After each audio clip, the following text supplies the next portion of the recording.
Good morning and welcome to Sunday Square Off. I'm Bram Resnick. Today, a break from politics with our Arizona Author Show. Books about Arizona or written by people with deep connections to our state. We start with a familiar face. I'm not a typical politician, but I know how far I can go. It's amazing what I say and what I do and what I get away with. It's amazing. An astonishing statement from a law enforcement officer. Amazing what I could get away with. That was former Maricopa County Sheriff Joe Arpaio reflecting on his career in the 2014 movie The Joe Show. Arpaio didn't get away with it for much longer. Voters booted him out of office in 2016. The year after that, President Donald Trump's pardon saved him from a prison cell. The new book, Driving While Brown, Sheriff Joe Arpaio versus the Latino Resistance, vividly tells the story of Arpaio's rise and fall, the people who helped bring him down, and the larger story of why Arpaio's brand of nativist politics and harsh policing was welcomed in Arizona. The co-authors are Terry Green Sterling and Jude Joffe Block. They're both longtime journalists here in Arizona, and they're sharing a story that hasn't been told before. I hope you enjoy our conversation. Congratulations on the book and welcome to Square Off. Thank you. Thanks for having us. My pleasure. Terry, let's start with you. You heard that soundbite from Joe Arpaio. It is incredibly revealing in so many ways. What do you hear when you listen to that? I hear how Arpaio sets the stage for Donald Trump. I understand when I hear that soundbite how checks and balances don't work well necessarily on people who are bullies and who want to get away with things. And I also understand from that soundbite why resistance to civil rights abuses is a very long game when you're dealing with civil rights abuses in law enforcement. All right. Jude, I want to turn to you now, and I do have to ask you to explain the title of the book. Just to be clear for all our viewers, Driving While Brown. Why'd you choose that? What does it mean? Yeah, well, as we show in the book, there is a history of people of Mexican descent in Arizona who feel that they have been profiled through immigration-themed traffic stops. And this did not start with Joe Arpaio. It's been going on for quite some time, but it's certainly a cycle of people feeling racially profiled and who were able to later prove that in court in the Melendrez racial profiling case. That was why we called the book that, since this racial profiling case ends up being very central to Arpaio's story and the story of the people who fought against him. And so talk about those people, the resistance in the title. You spoke with many of them, and what isn't so well known is there was a long history they had dealing with Arpaio-type characters and policies. Tell us about that. Yeah, so I mean, some of the people who were part of a coalition, a very large coalition that included day laborers, undocumented people, people who had of Mexican descent who had been in Arizona for generations, and their allies who were not Latino, others who identified as indigenous from Mexico.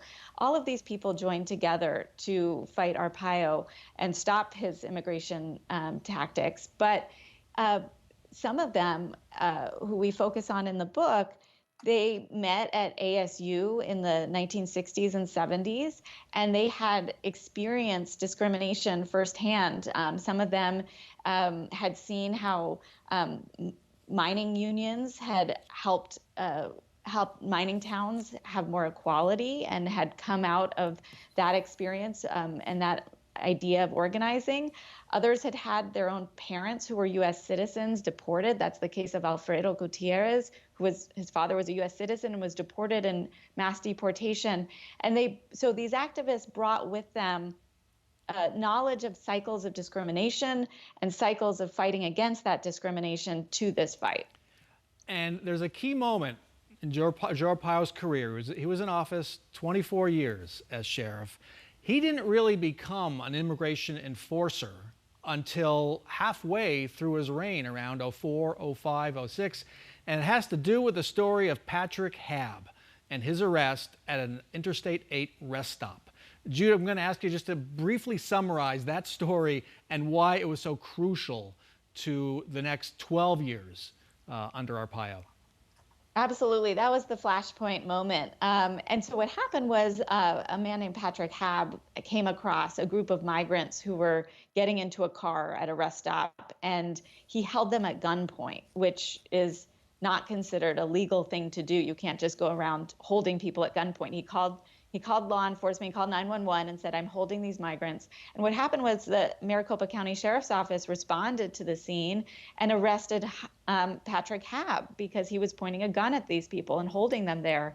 There was an immediate outcry among people in Arizona and Maricopa County who felt that Hab was a hero, that he had performed a citizen's arrest, that he was doing something about what they saw was a growing illegal immigration problem.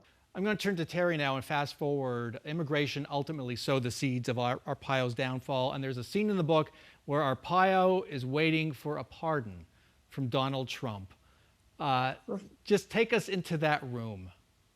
Yes, Arpaio has long admired Trump. The two are almost doppelgangers in so many ways, and Arpaio was an early supporter of Trump. So he wonders why, now that he's been charged with criminal contempt of court, why Trump doesn't pardon him. So he develops a plan to plant his story in media that Donald Trump reads, which is, it's pretty far right stuff. And Trump's his staffers see that Arpaio needs the pardon, and Trump ultimately gives him the pardon. But Arpaio waits in the room with his wife watching TV when Trump is in Phoenix.